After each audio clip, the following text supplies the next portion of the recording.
Good morning dear students. आज worksheet 15 करते हैं बच्चों क्लास 7th के लिए, जो कि 2011-2020 के लिए है। बच्चों, आज हम हमारा चैप्टर जो चैप्टर हमारा चल रहा है एसिड्स बेसिस एंड साल्ट्स, उसी में आज हम पढ़ेंगे नेचुरल इंडिकेटर्स अराउंड अस। हमारे आसपास कौन कौन से ऐसे इंडिकेटर्स हैं जो कि नेचुरल इंडिकेटर्स हैं, जिसको कि हम यूज़ करते हैं एज एन इंडिकेटर। तो देखो, इंडिकेटर्स होते क्या हैं? तो indicators are special type of substances which are used to test whether a substance is acidic और basic are called indicators. Means indicators वो स्पेशल सब्सटेंस होते हैं जो कि ये पता करवाते हैं कि कौन सा सब्सटेंस एसिडिक है और कौन सा बेसिक है। हमने पिछली वर्कशीट में बेटा लिटमस पेपर के बारे में पढ़ा था, blue litmus paper and red litmus paper. आज हम जानेंगे कि लिटमस पेपर से कैसे एसिड और बेस का पता लगाया जा सकता है। आओ नीचे देखते हैं बेटा, दिया हुआ है। But how these do so, कैसे ये करते हैं? तो by changing their colour in a solution containing an acidic और बेसिक सब्सटेंस। तो क्या करते हैं, नॉर्मली जो इंडिकेटर्स होते हैं वो ऐसे केमिकल सब्सटेंस होते हैं जो कि एसिड के साथ कोई और कलर और बेसिस के साथ कोई और कलर देते हैं। ठीक है, तो इस तरीके से हम पहचान पाते हैं जब हमारा कलर डिफरेंट आता है डिफरेंट एसिड्स और बेसिस में, तब हम उसको आइडेंटिफाई कर पाते हैं इजीली। अब देखो, यहाँ हम देखते हैं नेचुरल इंडिकेटर्स। कुछ नेचुरल इंडिकेटर्स हैं जो कि हम यूज़ करते हैं एज एन इंडिकेटर्स। कौन कौन से हैं वो नेचुरल इंडिकेटर्स? मीन्स जो नेचुरली सब्सटेंस प्रेजेंट है जिसको कि हम एज एन इंडिकेटर यूज़ करते हैं। These are called natural indicators such as turmeric means हल्दी, लिटमस आपको कल भी बताया था लिटमस के बारे में। चाइना रोज़ पिटल्स मीन्स होता है पंखुड़ियाँ। तो चाइना रोज की ये हो गया आपके, चाइना रोज की जो पेटल्स हैं उसको हम यूज़ करते हैं, गुड़हल भी कहते हैं उसको हम। तो उसके पेटल्स को हम यूज़ करते हैं एज एन इंडिकेटर। आपको कल बताया था कि लिटमस जो है वो किससे एक्सट्रैक्ट हुआ है? लाइकेन से। और आप जानते हैं कि लाइकेन क्या है? लाइकेन्स दो प्लांट्स का सिम्बायोसिस कॉम्बिनेशन है जिसमें कि फंजाई और एल्गा होते हैं। ठीक है, इसको हम काई भी कहते हैं। तो आओ देखते हैं कि किस तरीके से लिटमस यूज़ होता है एज एन इंडिकेटर। तो देखो, litmus it is the most commonly used natural indicator. It is extracted from lichen से एक्सट्रैक्ट होता है। ये क्या होता है, जब हम इसको एक्सट्रैक्ट करते हैं और डिस्टिल वाटर में जब हम इसको बनाते हैं सोल्यूशन इसका, तो कैसा होता है? इसका कलर होता है पर्पल। लेकिन ये हमें सोल्यूशन के साथ साथ स्ट्रिप के फॉर्म में, पेपर के फॉर्म में भी मिलता है। तब हम इसको क्या कहते हैं? लिटमस पेपर कहते हैं। देखो, यहाँ दिया भी हुआ है, it is available in the form of a solution as well as strips of paper. These strips are known as litmus paper. Litmus paper is of two types, red litmus paper and blue litmus paper. हमने कल भी जाना था कि जो acids होते हैं वो ब्लू लिटमस को किस में चेंज कर देते हैं? रेड में कन्वर्ट कर देते हैं। तो देखो, यहाँ दिया हुआ है, when blue litmus is added to acidic solution. अगर हम ब्लू लिटमस को एसिडिक सोल्यूशन में डालते हैं या एसिड्स के 2-3 ड्रॉप्स हम ब्लू लिटमस पर डालते हैं, तो वो उसका कलर कैसा हो जाता है? जहाँ वो एसिड पड़ता है, जहाँ हम एसिड फॉल करता है, वहाँ हो जाता है उसका कलर रेड। और जो बेसिस होते हैं वो रेड लिटमस को कन्वर्ट कर देते हैं किस में? ब्लू में।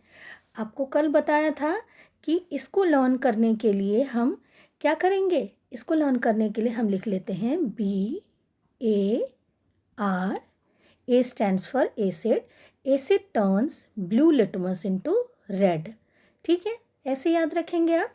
उसके बाद देखो, जो ये अभी आपको बताया कि जो बेसिस होते हैं बेसिक सोल्यूशन में, रेड लिटमस पेपर ब्लू में चेंज हो जाता है, लेकिन ब्लू लिटमस पेपर के साथ बेसिक सोल्यूशन में कुछ भी नहीं होता। उसके बाद देखो, टर्मरिक है, हल्दी, यानी कि हल्दी क्या करता है? ये करता है जो येलो कलर होता है उसको वो कन्वर्ट कर देता है किस में? रेड में। कब? बेसिक सोल्यूशन में। तो बेसिक सोल्यूशन में जो टर्मरिक है वो क्या करता है, येलो से चेंज हो जाता है रेड में।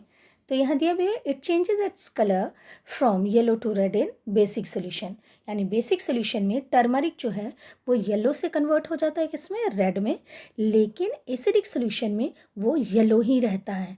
आपको स्टेन का एग्जाम्पल दिया था, रिकॉल करो। उसके बाद चाइना रोज है, वही गुड़हल पेटल्स। हम गुड़हल पेटल्स को कैसे बनाते हैं, कैसे हम बनाते हैं ये इंडिकेटर, हम गुड़हल के पेटल्स को लेते हैं और उसको वाटर में, ल्यूक वार्म वाटर में या नॉर्मल वाटर में हम उसको सोक कर देते हैं। तब तक हम उसको रखते हैं जब तक कि वो पिंकिश कलर का नहीं हो जाता वाटर। उसके बाद स्ट्रेन कर देते हैं, जो पेटल्स हैं, लीव्स उसके हैं, पेटल्स को हटा देते हैं और वो जो लाइट पिंक कलर का सोल्यूशन है हमारा, वही है हमारा चाइना रोज इंडिकेटर। तो चाइना रोज क्या करता है, एसिडिक सोल्यूशन में डार्क पिंक बन जाता है, यानी कि जब एसिड्स हम डालेंगे उसमें तो वो लाइट पिंक से वो कैसा बन जाएगा, डार्क पिंक, या उसको मेजेंटा कलर भी कहते हैं, उस कलर का बन जाता है। और बेसिक सोल्यूशन में चाइना रोज इंडिकेटर कैसा बन जाता है, ग्रीन कलर का बन जाता है, यानी लाइट पिंक से वो कैसा बन जाएगा, ग्रीन बन जाएगा। आओ देखते हैं एसिड रेन क्या होता है। तो एसिड रेन कह रहे हैं कि the rain becomes acidic because carbon dioxide, sulphur dioxide and nitrogen dioxide which are released into the air as pollutants dissolve in raindrops to form carbonic acid, sulphuric acid and nitric acid respectively. आपको बताया था कि acid rain होते हैं, जो rain है हमारा, उस रेन में पॉल्यूटेंट्स जो हमारे व्हीकल हैं या फैक्ट्रीज हैं उससे जो एयर पॉल्यूटेंट्स निकलते हैं such as carbon dioxide, sulphur dioxide, nitrogen dioxide, ये क्या करते हैं, वाटर के साथ मिलकर एटमॉस्फेयर में, और वो बना लेते हैं क्या, carbonic acid. Carbon dioxide water के साथ रिएक्ट करके बनाता है carbonic acid, sulphur dioxide water के साथ रिएक्ट करके बनाता है सल्फ्यूरिक एसिड, एंड नाइट्रोजन के ऑक्साइड्स, यहाँ नाइट्रोजन डाइऑक्साइड गिवन है, तो ये वाटर के साथ कंबाइन करके रिएक्ट करके बना लेता है नाइट्रिक एसिड। तो ये तीनों ही क्योंकि एसिड्स हैं और ये रेन के समय क्योंकि वाटर के साथ ये रिएक्ट होकर इन्होंने ये करस्पॉन्डिंग एसिड्स बनाए हैं, तो जब रेन होती है तो यही एसिड्स जो हैं वो क्या होते हैं, रेन के साथ आते हैं नीचे अर्थ पे। तो इसी को हम कहते हैं क्या, एसिड रेन। तो एसिड रेन के क्या हमारे हार्मफुल इफ़ेक्ट हैं, तो ये क्या करते हैं, बिल्डिंग्स को, जो हिस्टोरिकल मॉन्यूमेंट्स हैं, प्लांट्स हैं, एनिमल्स हैं, सब में क्या है, सबको ये डैमेज करते हैं। जैसे कि आपको एक एग्जांपल बताऊं मैं कि आगरा में जो ताजमहल है उसमें भी एसिड रेन के कारण बहुत सारा कोरोजन हो गया है। क्यों एसिड रेन है, क्यों एसिड रेन वहाँ ज़्यादा दिख रहा है, क्योंकि बगल में वहाँ पर मथुरा है, वहाँ मथुरा रिफाइनरी है, वहाँ से बहुत ज़्यादा gases, pollutants, air pollutants release होते हैं, और वो आसपास का जो भी वहाँ का एरिया है, वहाँ जो रेन है वो क्या है, नॉर्मली रेन जो होती है वो एसिडिक रेन होती है। क्यों, क्योंकि उस रिफाइनरी के कारण वहाँ पे पॉल्यूटेंट्स बहुत ज़्यादा हैं। ठीक है, तो जब भी रेन होगी तो वाटर के साथ ये गैसेस मिलकर और एसिड रेन करवा देते हैं, इसीलिए इसका बहुत हार्मफुल इफेक्ट है ताजमहल पे, और भी बहुत सारे मॉन्यूमेंट्स पे और बिल्डिंग्स पे ये देखने को मिलता है। ठीक है बच्चों, आई होप कि तुम्हें समझ में आया होगा। क्वेश्चन आंसर करते हैं। What are natural indicators, first question है हमारा, तो आपके यहाँ दिया हुआ है naturally occurring substances which are used as indicator are called natural indicators. Second question है आपका, China rose indicator turn basic solution to, किस में कन्वर्ट कर देता है चाइना रोज, मेजेंटा कलर में। तो देखो यहाँ दिया हुआ है इनटू डार्क पिंक और मेजेंटा, ये हो गया आपके 2 के 1 का आंसर। उसके बाद है second, turmeric changes its colour from dash to dash in basic solution. तो येलो फर्स्ट वाले में होगा येलो, सेकेंड वाले में होगा रेड, तो ये हो गया आपके 2 के 2 का आंसर। उसके बाद है what changes do you observe on red litmus paper in acidic solution.